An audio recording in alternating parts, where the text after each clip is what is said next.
ஹல்லேலூயா. நம்முடைய கர்த்தராகிய இயேசு கிறிஸ்துவின் நாமத்தினால் உங்கள் யாவரையும் வாழ்த்துகிறேன். நல்லா இருக்கீங்களா? தேவனுடைய தயவையும் அவருடைய கிருபையையும் அனுபவிக்கிறீர்களா? ஆவிக்குரிய வாழ்க்கையில் நீங்கள் பலப்பட வேண்டுமென்றும் எல்லா விஷயங்களிலும் நீங்கள் வளர்ச்சியடைய வேண்டுமென்றும் நம்முடைய பரமபிதாவாகிய தேவன் நம்முடைய தேவைகள் எல்லாவற்றையும் சந்திக்க வல்லவர் என்பதையும் அவரை விசுவாசிக்கிற எல்லோரையுமே அவர் உயர்த்த வல்லவராயிருக்கிறார் என்பதை உங்களுக்கு அறிவித்து உங்களுக்காக பிரார்த்தனை செய்து தேவன் தருகிற வார்த்தைகளை இவ்விதத்திலே அனுதினமும் உங்களுக்கு கொடுத்து கொண்டிருக்கிறோம். அதேபோல நீங்களும் தவறாமல் இந்த நிகழ்ச்சியை பார்த்து கொண்டிருக்கிறீர்களா? வார்த்தைகளை உணர்ந்து கொண்டு வார்த்தையின் அடிப்படையிலான வாழ்க்கை வாழ்வதற்கு முயற்சிக்கின்றீர்களா? தேவனுடைய வார்த்தைகள் உங்கள் இருதயத்தில் நாட்டப்படும்படியாக ஜெபித்து தியானிப்பதை பழக்கப்படுத்தியிருக்கிறீர்களா? நீங்களும் கூட தேவனை தேடுகிற வேளையில்தான், விசுவாசத்தோடு ஜெபிக்கிற போதுதான் ஆவிக்குரிய வாழ்க்கையில் பரிபூரணத்தை நீங்கள் அனுபவிக்க முடியும். எனவே இந்த நாளிலும் கூட இன்னொரு முறை நாம் தேவனுடைய வார்த்தைகளை தியானிக்கிற வேளையிலே அதை நாம் உணர்ந்து கொள்வதோடு இருதயத்திலே அதை வைத்து வைக்கலாம். அந்த வார்த்தையின் அடிப்படையிலே வாழ்ந்து தேவனை மகிமைப்படுத்தலாம். ஹல்லேலூயா! பிரியமான தேவனுடைய பிள்ளைகளே, உங்களுக்கு ஒரு நற்செய்தி. ஒவ்வொரு நாள் காலையும் தேவனுடைய புதிரான கிருபைகளை பெற்றுக்கொள்ளும்படியாக ஒரு சுருக்கமான வசன தியானத்தை அனுதின தியானம் என்னும் நிகழ்ச்சியாக நாங்கள் கொடுத்து கொண்டு வருகிறோம். டாக்டர் ஜெயபால் தமிழ் என்னும் யூடியூப் சேனல்ல ஒவ்வொரு நாளும் காலையில 7 மணிக்கு வருகிற இந்த நிகழ்ச்சியை, இது யூடியூப்ல இருக்கிறதுனால உங்களுக்கு நேரம் கிடைக்கும் போது தேவ பிள்ளைகள் நீங்க இந்த நிகழ்ச்சியை பார்த்து பயனடைய வேண்டும் என்று உங்களை கேட்டுக்கொள்கிறோம். நினைவில் வைத்துக் கொள்ளுங்க, ஒவ்வொரு நாள் காலை 7 மணிக்கும் அனுதின தியானம் டாக்டர் ஜெயபால் தமிழ் யூடியூப் சேனல்ல உங்களுக்காக பாருங்க, ஆசீர்வதிக்கப்படுங்க. இயேசு கிறிஸ்து இந்த உலகத்திலே ஜீவித்தார்.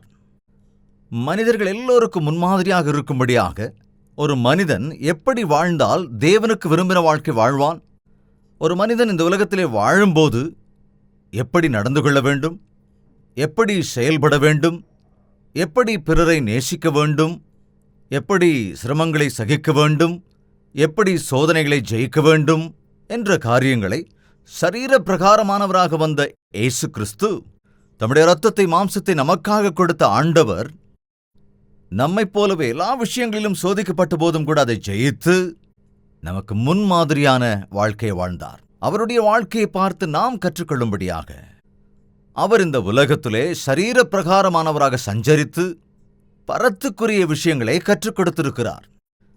அவர் தன்னோடு ஊழியம் செய்வதற்காக 12 சீஷர்களை தெரிந்து கொண்டார். அந்த சீஷர்கள் தம்மோடு இருந்த வேளையிலே அவர்களுக்கு எப்படி பிரசங்கிக்க வேண்டும் என்று கற்றுத்தரவில்லை, பாடல்களை பாட கற்றுத்தரவில்லை, அல்லது ஒரு ஆர்கனைசேஷனை போல ஒரு நிறுவனத்தை எப்படி நடத்த வேண்டும் என்கிற விஷயங்களை அவர்களுக்கு கற்றுக் கொடுக்கவில்லை. ஆனால் அவர்களுக்கு ஜெபிப்பது எப்படி என்று கற்றுக் கொடுத்தார். எனவே ஒரு மனிதனுக்கு மிக முக்கியமானது பிரார்த்தனைதான். எனவே எப்படி பிரார்த்திக்க வேண்டும் என்று தம்முடைய சீஷர்களுக்கு கற்றுக் கொடுத்த ஆண்டவர், அந்த சீஷர்கள் ஜெபிக்க வேண்டுமென்று, தேவனோடு ஐக்கியத்தில் இருக்க வேண்டுமென்று, தேவனோடு சம்பாஷிக்கிறவர்களாக இருக்க வேண்டுமென்றுதான் அவர் விரும்பினார். அது அன்று மட்டுமல்ல, இந்த நாளிலும் கூட யாராவது ஆண்டவரிடத்தில் விசுவாசத்தோடு இருந்து தங்களுடைய விசுவாச வாழ்க்கையை காப்பாற்றிக் கொள்ள வேண்டுமென்றால் அவர்களுக்கு அவசியமானது பிரார்த்தனைதான். ஜெபம் என்னும்போது ஏதோ சில வார்த்தைகளை உபயோகிப்பது மட்டுமல்ல, அல்லது நம்முடைய விருப்பங்கள் எல்லாவற்றையும் தேவனிடத்திலே சொல்லுவதும் அல்ல, அல்லது பிரார்த்தனை என்பது, ஜெபம் என்பது ஏதோ ஆச்சாரத்துக்காக சடங்குகளை கடைபிடிக்கிற காரியமும் அல்ல. ஜெபம் என்பது தேவனோடு சம்பாஷிப்பதாகும், தேவனோடு ஐக்கியத்தில் இருப்பதாகும். நாம் தேவனோடு பேசுவது, அவருடைய குரலை நாம் கேட்பது. இந்நாளிலே அநேகருக்கு ஜெபம் செய்யவே வராது. ஜெபிக்கிறோம் என்று நினைக்கிறார்களே தவிர ஏதேதோ வார்த்தைகளை சொல்லிவிட்டு ஒரு சம்பிரதாயமாக ஒரு ஜெபத்தை செய்கிறார்களே தவிர பரலோகத்திலே அவர்கள் விண்ணப்பம் எட்டும்படியாக அவர்கள் ஜெபிப்பது இல்லை. அதனால்தான் நாங்கள் பக்தியோடு இருக்கிறோம் என்று சொல்லுகிற சிலருடைய வாழ்க்கையிலே பலன் இல்லாமல் இருக்கிறது. ஜெபம் என்பது பரலோகத்தின் வல்லமையை பூலோகத்திற்கு கொண்டு வரும். ஜெபிக்கிறவர்களால் சாத்தானை மேற்கொள்ள முடியும், சாத்தானுடைய கோட்டைகளை தகர்க்க முடியும். எனவே ஜெபிக்கிற மனிதன் தன்னுடைய வாழ்க்கையின் எல்லா விஷயங்களிலுமே ஜெயத்தை பெற்றுக் கொள்ளுவான். ஜெபம் என்பது ஒரு மனிதனுக்கு சுவாசத்தை போன்றது. சுவாசிக்க முடியாவிட்டால் நாம் எப்படி மரித்துப் போய் விடுவோமோ, அதேபோல ஜெபிக்காதவர்கள் தங்கள் ஆவிக்குரிய வாழ்க்கையிலே மரித்தவர்களாகி விடுவார்கள். ஜெபம் என்பது ஒரு முதுகெலும்பை போன்றது. முதுகெலும்பு இல்லாவிட்டால் நம்மால் எப்படி நிமிர்ந்து நிற்க முடியாதோ, அதேபோல ஜெபம் இல்லாதவர்கள் நிமிர்ந்து நிற்கவும் முடியாது. அதுபோல காற்று வீசுகிற பக்கம் விழுகிற நாணலை போல எந்த சூழ்நிலை வந்தாலும் அந்த சூழ்நிலைக்கேற்ப அதிலே விழுந்து போகிறவர்களாயிருப்பார்கள். எனவேதான் ஜெபம் என்பது மிக மிக முக்கியம். நீங்கள் ஜெபிக்கிறீர்களா அல்லது ஜெபிக்க கற்றுக்கொள்ள வேண்டும் என்று ஆசைப்படுகிறீர்களா? கவனிங்க, ஒரு அருமையான ஜெபத்தை அந்நாளிலே இயேசு கிறிஸ்து தம்முடைய சீஷர்களுக்கு கற்றுக் கொடுத்தார். அந்த ஜெபம் மத்தேயு எழுதின சுவிசேஷம் 6வது அதிகாரம் 9வது வசனத்திலிருந்து பார்க்க முடியும். நீங்கள் ஜெபம் பண்ண வேண்டிய விதமாவது, பரமண்டலங்களில் இருக்கிற எங்கள் பிதாவே, உம்முடைய நாமம் பரிசுத்தப்படுவதாக, உம்முடைய ராஜ்யம் வருவதாக, உம்முடைய சித்தம் பரமண்டலத்திலே செய்யப்படுகிறது போல பூமியிலேயும் செய்யப்படுவதாக. எங்களுக்கு வேண்டிய ஆகாரத்தை இன்று எங்களுக்கு தாரும். எங்கள் கடனாளிகளுக்கு நாங்கள் மன்னிக்கிறது போல எங்கள் கடன்களை எங்களுக்கு மன்னியும். எங்களை சோதனைக்குட்பட பண்ணாமல் தீமையினின்று எங்களை ரட்சித்துக் கொள்ளும். அது மட்டுமல்ல, ராஜ்யமும் வல்லமையும் மகிமையும் என்றென்றைக்கும் உம்முடையவைகளே. ஆமேன். இங்கே இயேசு கிறிஸ்து கற்றுக் கொடுத்த ஜெபத்தை நாம் பார்க்கிறோம். ஜெபம் என்றால் இதுதான் என்பது அல்ல, இதே வார்த்தைகளை திரும்ப திரும்ப சொல்லி ஜெபிப்பதும் அல்ல. இந்த ஜெபத்திலே இருக்கிற சாராம்சங்களை, இந்த ஜெபத்தில் இருக்கிற விஷயங்களை, இந்த ஜெபத்திலே இருக்கிற மாதிரிகளை நாம் புரிந்து கொள்ள வேண்டும் என்பதுதான் தேவனுடைய விருப்பம். முதலாவதாக, பரமண்டலங்களில் இருக்கிற எங்கள் பிதாவே. நமக்கு பரமண்டலங்களிலே ஒரு பிதா இருக்கிறார். தம்முடைய இரத்தத்தை செலுத்தி நம்மை வாங்கிக் கொண்ட தேவன், நம்மை மீட்டுக் கொண்ட நம் ஆண்டவர், நம்ம எல்லோரையும் பரலோக ராஜ்யத்தின் வாரிசுகளாக ஆக்கியிருக்கிறார். இந்த உலகத்திலே இருக்கிற மனிதர்கள், பாவத்திற்கு அடிமையாயிருக்கிறவர்கள், தேவனுடைய நாமத்தை தரித்துக் கொண்டிருக்கிற போதும் கூட அவர்கள் சாத்தானுக்கு அடிமையாயிருக்கிறார்கள். அன்றைய பரிசேயர்கள் என்று சொல்லப்பட்டவர்கள் எல்லாம் நியாயப்பிரமாணத்தை நன்கு அறிந்தவர்களாயிருந்தார்கள், திட்டமாக அதை ஆசரிக்கிறவர்களாயும் இருந்தார்கள். ஆனால் அவர்களை பார்த்து ஆண்டவர் சொன்னார், நீங்கள் சாத்தானுக்கு சம்பந்தப்பட்டவர்கள் என்று. சாத்தான் முதலிலிருந்தே பொய்யனாயிருக்கிறான், பொய்க்கு பிதாவாயிருக்கிறான் என்றார். எனவே பொய் சொல்லுகிறவர்கள், ஏமாற்றுகின்றவர்கள், வேஷதாரிகளாக இருப்பவர்கள் பரலோக பிதாவினுடைய பிள்ளைகளாக இல்லை. ஆனால் ஒரு மனிதன் ரட்சிக்கப்படுகிற போது, மனம் திரும்புகிற போது அவனுடைய பெயர் ஜீவ புத்தகத்தில் எழுதப்படுகிறது. அப்போது அவன் பரலோகத்தில் இருக்கிற பிதாவின் வாரிசாக மாறுகிறான். தம்மை விசுவாசித்து ஏற்றுக்கொள்ளுகிறவர்கள் அவருடைய பிள்ளைகளாகும்படி அதிகாரம் கொடுத்திருக்கிறார் என்று வேதம் தெளிவாய் சொல்லுகிறது. ரட்சிக்கப்பட்டதற்கு பிறகு என்னுடைய தந்தை பரலோகத்தில் இருக்கிறார், என்னுடைய எதிர்காலம் பரலோகத்தில் தான் இருக்கிறது, நான் இந்த உலகத்தை விட்டு போகும்போது பரலோகத்திற்கு போய் சேருவேன் என்ற உறுதிப்பாட்டோடு இருப்பான். அது மட்டுமல்ல, பரலோகத்தில் இருக்கிற என் பிதா என்னுடைய தேவைகள் எல்லாவற்றையும் சந்திப்பார் என்ற விசுவாசத்தோடும் கூட இருப்பான். உலக பிரகாரமான தகப்பனை நாம் சில நாட்கள் தான் சார்ந்திருக்க முடியும். நம்முடைய சில தேவைகளை மாத்திரம்தான் அவரால் தீர்க்க முடியும். ஆனால் நித்திய தகப்பனாயிருக்கிற நம்முடைய பரலோக பிதா நம்முடைய எல்லா தேவைகளையும் தீர்க்கிறவராக இருக்கிறார். எனவே அவருடைய நாமத்தினால் நாம் கேட்க கற்றுக்கொள்கிற போது நம்முடைய தேவைகள் எல்லாம் தீர்க்கப்படும் என்ற இந்த விசுவாசத்தோடு நாம் ஜெபிக்க வேண்டும். இந்த உலகத்திலே நான் ஜெபிக்கிற போது பரலோகத்தில் இருக்கிற என் பிதா என் விண்ணப்பங்களை கேட்பார், அதற்கேற்ற பதிலை அவர் கட்டாயம் தருவார் என்ற விசுவாசத்தோடு நாம் ஜெபிக்க வேண்டும். பரமண்டலங்களில் இருக்கிற எங்கள் பிதாவே, உம்முடைய நாமம் பரிசுத்தப்படுவதாக என்றால் அவருடைய நாமம் எப்படி பரிசுத்தப்படுத்தப்படும்? ஒருவேளை அவருடைய நாமத்தை கழுவுவதினாலே, சுத்திகரிப்பதினாலே அவருடைய நாமம் பரிசுத்தப்படுத்தப்படுமா? அவருடைய நாமம் பரிசுத்தப்பட வேண்டுமென்றால் அவருடைய நாமத்தை தரித்திருக்கிற அவருடைய பிள்ளைகள் என்று சொல்லிக் கொண்டிருக்கிற நாம் பரிசுத்தப்படுத்தப்பட வேண்டும். ஒரு பிள்ளையின் நடத்தையினால்தான் அவனுடைய தந்தைக்கு கனம் வரும் அல்லது வெட்கம் வரும், இல்லையா? ஒருவன் நல்லவனாக இருந்தால் இவன் இவருடைய குமாரன், அதனால்தான் நல்லவன் என்பார்கள். ஒருவன் ஒன்றுக்கும் உதவாதவனாயிருந்தால் இவங்க அப்பா பாவம் நல்லவர் தான், இவன் தான் இப்படி உதவாக்கரையா இருக்கான்னு சொல்லுவாங்க, இல்லையா? அதே போல இன்று இயேசுவின் நாமத்தை தரித்திருக்கிறவர்கள் எத்தனையோ பேர் அவருடைய நாமத்திற்கேற்றாற்போல் நடக்காததினாலே, பரிசுத்தப்படுத்தப்படாமல் இருப்பதாலே, பரிசுத்தமில்லாதவர்களாய் வாழ்வதனாலே இயேசு கிறிஸ்துவனுடைய நாமம் அவமதிப்புக்கு ஆளாகிறது. வேதத்திலே சொல்லப்படுவதே போல, உங்களால் தானே என்னுடைய நாமம் அந்நிய ஜனங்களுக்கு மத்தியிலே தூஷிக்கப்படுகின்றது என்ற வார்த்தை நாட்களிலே எவ்வளவாய் நிறைவேறுகிறது. எத்தனையோ பேர் நான் இயேசு கிறிஸ்துவை நம்புகிறேன் என்று, கிறிஸ்தவர்கள் என்று அப்படி பெயர்களை வைத்துக்கொண்டு அதற்குரிய மதத்தை ஆச்சாரங்களை கடைபிடித்துக் கொண்டு தேவனோடு ஐக்கியம் உள்ளவர்களாய் இல்லாமல் பரிசுத்தப்படுத்தப்பட்ட வாழ்க்கையை வாழாமல் ஆண்டவருடைய நாமத்துக்கு வெட்கத்தை கொண்டு வருகிறார்கள். ஒவ்வொரு முறையும் உம்முடைய நாமம் பரிசுத்தப்படுவதாக என்று நாம் ஜெபிக்கிற வேளையிலே, ஆண்டவரே என்னையும் கூட பரிசுத்தப்படுத்துங்க, உம்முடைய நாமம் என்னிலே பரிசுத்தப்படும்படி செய்யும், உம்முடைய நாமம் தரித்திருக்கிற என்னை பரிசுத்தப்படுத்துங்க என்று ஜெபிப்பது மிக முக்கியமான ஒன்று. உங்களுடைய பரலோக பிதா பரிசுத்தராயிருக்கிறது போல நீங்களும் உங்களுடைய எல்லா நடக்கையிலும் பரிசுத்தராயிருங்கள் என்று ஆண்டவர் சொல்லியிருக்கிறாரே. இருதயத்தில் சுத்தமுள்ளவர்கள் பாக்கியவான்கள், அவர்கள் தேவனை கண்டடைவார்கள் என்ற வார்த்தையை கூட நாம் அறிந்திருக்கிறோமே.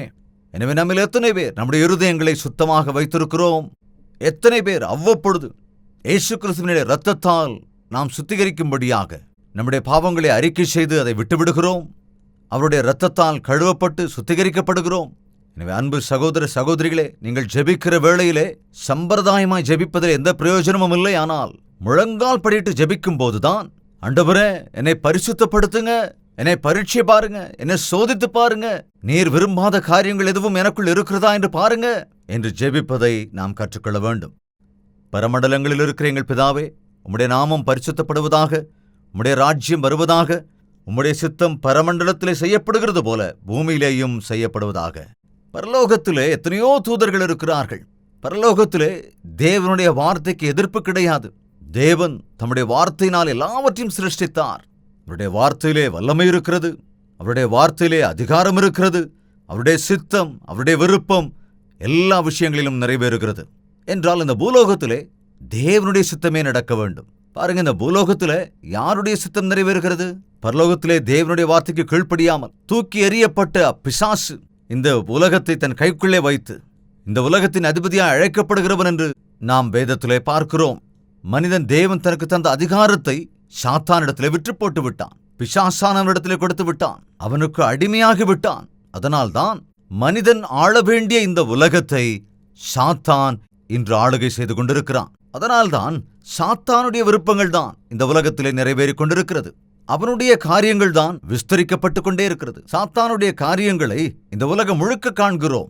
அதாவது கொலை, மானபங்கங்கள், வக்கிரங்கள், பகைகள், ஏமாற்றுக்கள், அநியாயங்கள், இவைகள் எல்லாமே சாத்தான் சம்பந்தப்பட்டவைகளை தவிர தேவனுக்கு சம்பந்தப்பட்டவைகள் அல்ல. இந்த உலகத்திலே சாத்தானுடைய வலைக்குள்ளே விழுந்து மனிதன் துவண்டு கிடக்கிறான். தேவன் விரும்பிய வாழ்க்கையை வாழாமல் மனிதன் தன்னைத்தானே அழித்துக் கொள்ளும்படியாக சாத்தானால் தூண்டப்பட்டுக் கொண்டே இருக்கிறான். எத்தனை பேர் இந்நாட்களிலே மதுபானத்துக்கு அடிமையாயிருக்கிறார்கள் சொல்லுங்க. வீட்டுக்கு ஒருவர் மதுபானத்துக்கு அடிமையானதைப் போல இருக்கின்றார்கள் நாம் பார்க்கிறோம். அந்த ஒரு குடிகாரனாலே அந்த குடும்பமே இன்றைக்கு வேதனையை அனுபவிக்கிறார்கள், பாடுகளை அனுபவிக்கிறார்கள்.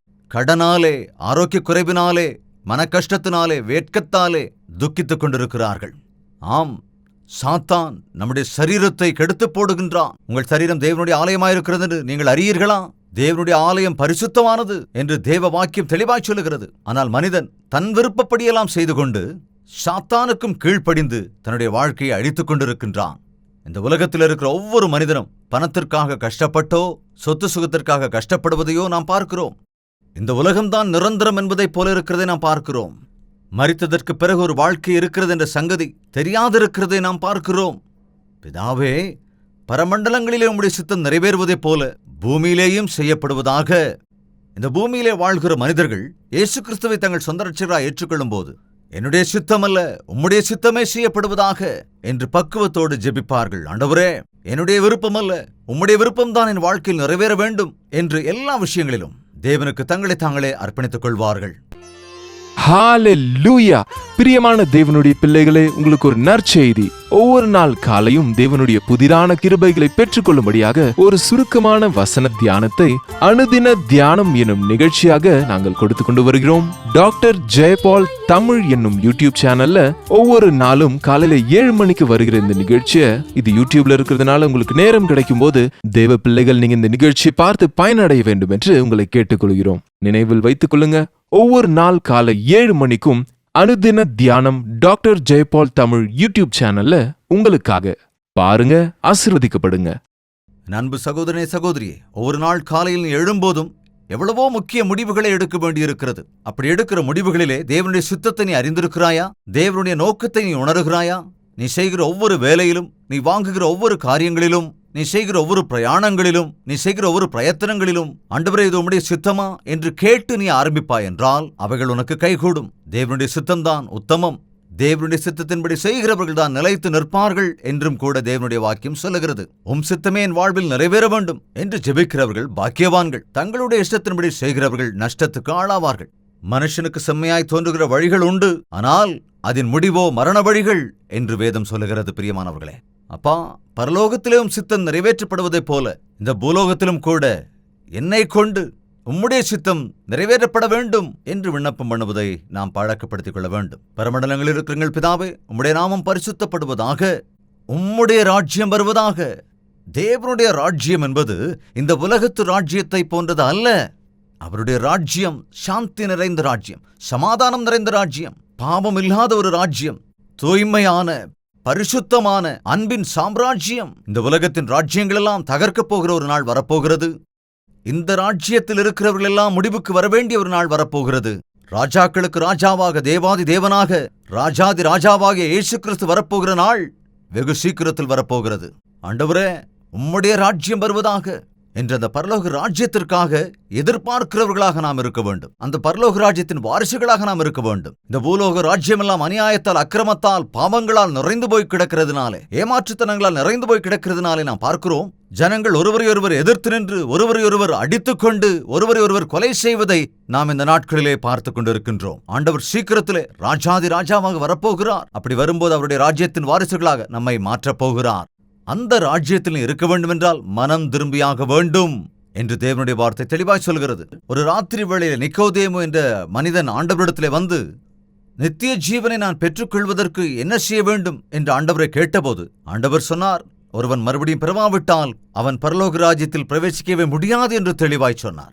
உடனே அவன், என்றால் நான் மறுபடியும் என் தாயின் வயிற்றிலிருந்து பிறக்க வேண்டுமா என்று கேட்டான். மாம்சத்தினால் பிறப்பது மாம்சமாயிருக்கும், ஆவியினால் பிறப்பது ஆவியாயிருக்கும். எனவே நீ மறுபடியும் பிறக்க வேண்டும், அதாவது ஆவியிலே மறுபடியும் பிறக்க வேண்டும் என்று ஆண்டவர் அவனுக்கு தெளிவாக அங்கே சொல்கிறார். ஒருவன் மனம் திரும்புதலை பெறாவிட்டால் பரலோக ராஜ்யத்தின் வாரிசாக முடியாது. அவருடைய ராஜ்யம் வருகிற போது அந்த ராஜ்யத்திற்குரிய வாரிசுத்துவத்தை பெற்றுக்கொள்ள முடியாது.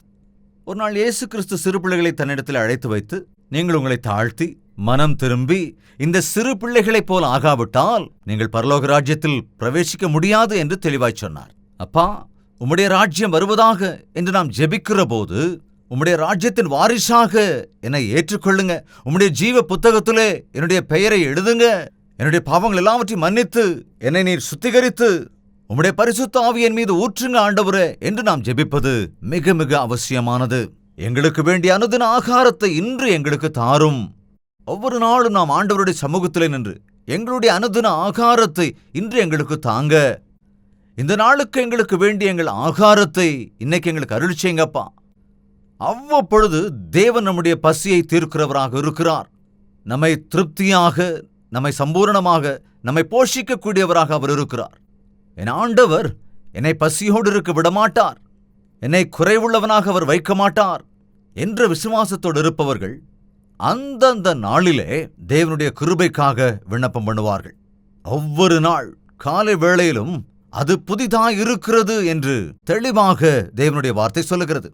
அதனதின் பாடு அந்த நாளுக்கு போதும், நாளையை குறித்து கவலைப்படாதிருங்கள் என்று கூட ஆண்டவர் சொல்லுகிறார். என்றால் இந்நாட்களில் அநேகர் தேவ சமூகத்திலே போய் அன்றன்றுள்ள ஆகாரத்தை கேட்பதற்கு பதிலாக, இந்த வருஷத்திற்கு தேவையான ஆகாரத்தை அருள் செய்யுங்க, என் வாழ்நாளுக்கு தேவையான சொத்து சுகத்தை எனக்கு கொடுங்க என்று கேட்கிறவர்களாக இருப்பதை நாம் பார்க்கிறோம். அன்றன்றைக்கு தேவையான ஆகாரத்தை சமைத்து சாப்பிடுவோமா, அல்லது ஒரு மாதத்துக்கு தேவையான ஆகாரத்தை சமைச்சு ஃப்ரிட்ஜில் வச்சு அதை சாப்பிடுவோமா? அவ்வப்பொழுது சமைச்சு சுகாதாரமா இருக்கிற ஆகாரத்தை தான் நாம சாப்பிட ஆசைப்படுவோம் இல்லையா? அவ்வப்பொழுது தேவன் உனக்கு தேவையான மேன்மையான ஆகாரத்தை அருளி செய்வதற்கு சித்தமாக இருக்கிறார்.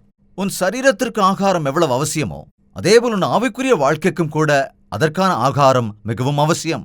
மனிதன் அப்பத்தினால் மாத்திரம் அல்ல, கர்த்தருடைய வாயிலிருந்து வருகிற ஒவ்வொரு வார்த்தையிலும் பிழைப்பான் என்பதைப் போல ஒவ்வொரு நாளும் 3 வேளை நாம் எப்படி ஆகாரத்தை உண்கிறோமோ அதே போல தேவனுடைய வார்த்தைகளை கேட்க வேண்டும். அதனால்தான் காலையிலும் சாயங்காலத்திலும் கல்வாரி தரிசனம் என்ற நிகழ்ச்சி மூலமாக தேவனுடைய வார்த்தைகளை, ஆவிக்குரிய ஆகாரங்களை நாங்கள் தொடர்ந்து கொடுத்துக் கொண்டிருக்கிறோம். அது மாத்திரமே போதாது, நீங்களும் உங்களிடத்திலே முழங்கால் படியிட்டு வேதாகமத்தை திறந்து அதை படித்து தியானிக்கும் போது ஆவிக்குரிய வாழ்க்கையிலே நீங்களும் பலப்படுவீர்கள்.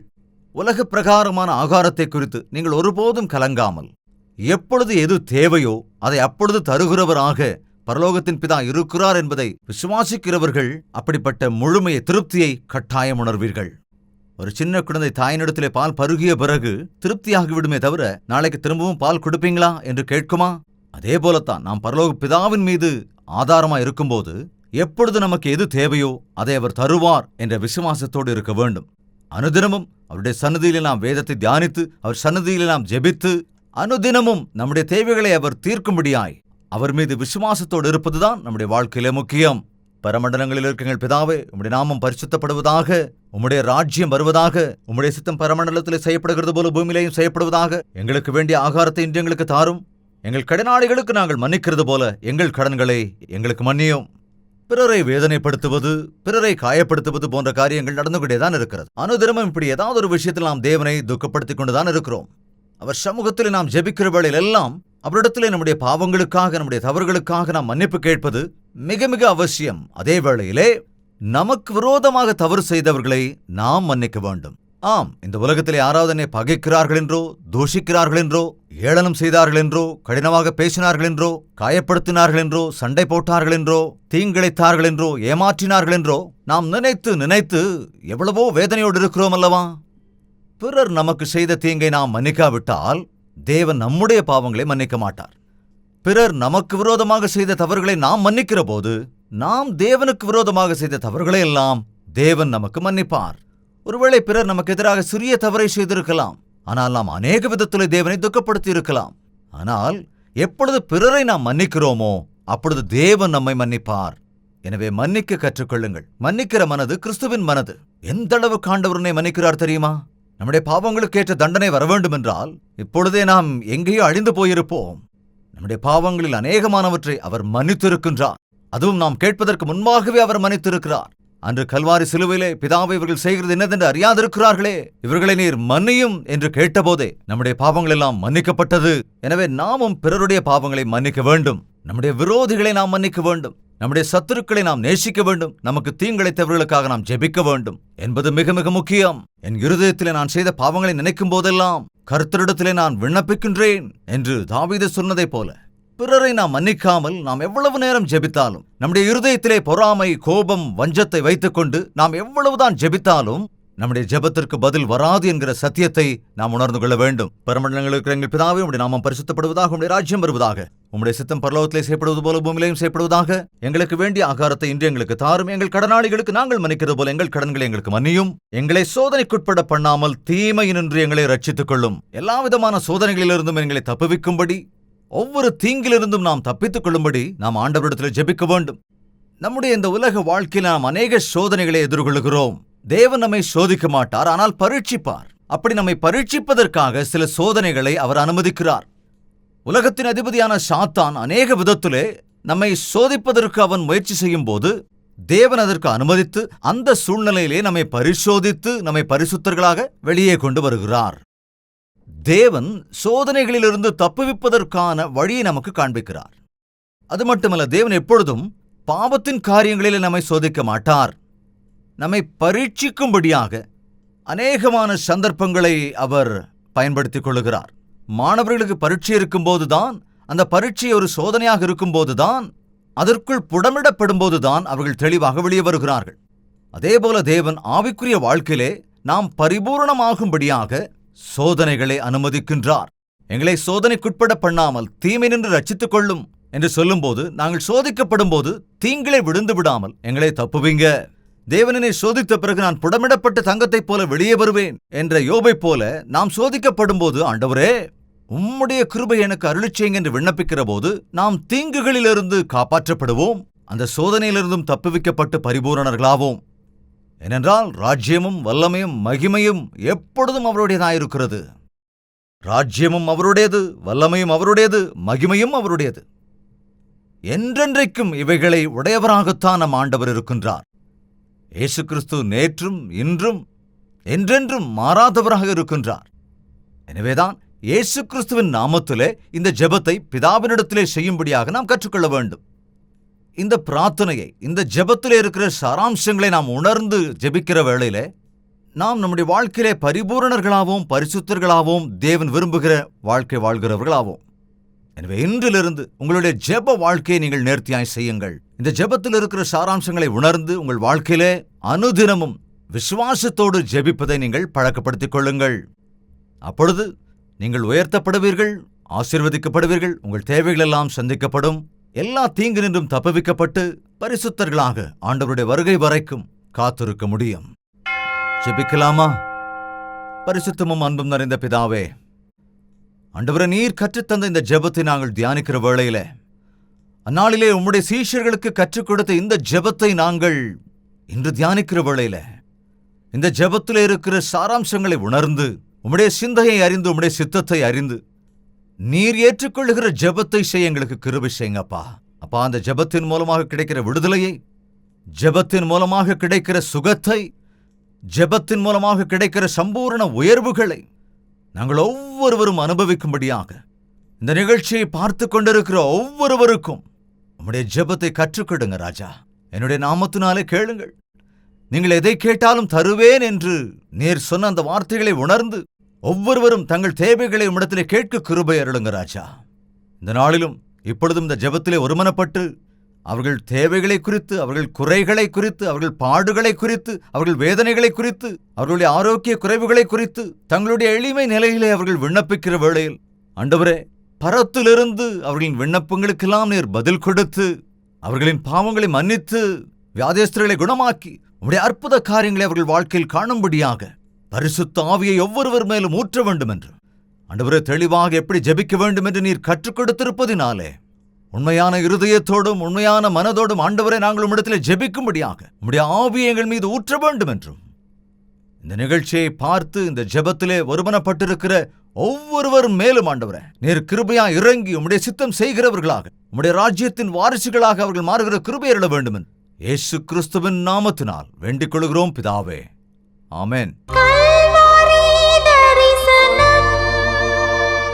தேவனுக்கு ஸ்தோத்திரம். டெய்லி ஜெபம் பண்ணுங்க. முழங்கால் படிட்டு ஜெபிங்க. நீங்க ஜெபம் பண்ணும்போது உங்க அறைக்குள்ள போய் தாழ்பாளிட்டு கொண்டு அந்தரங்கத்திலே தேவனிடத்திலே நீங்க ஜெபிங்க.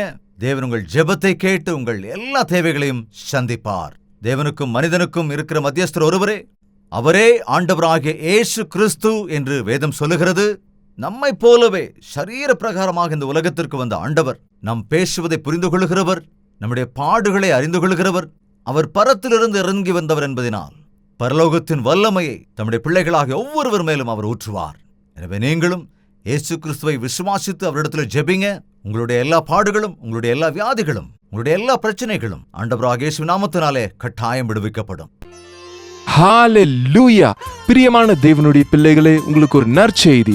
ஒவ்வொரு நாள் காலையும் தேவனுடைய புதிரான கிருபைகளை பெற்றுக்கொள்ளும்படியாக ஒரு சுருக்கமான வசன தியானத்தை அனுதின தியானம் என்னும் நிகழ்ச்சியாக நாங்கள் கொடுத்து கொண்டு வருகிறோம்.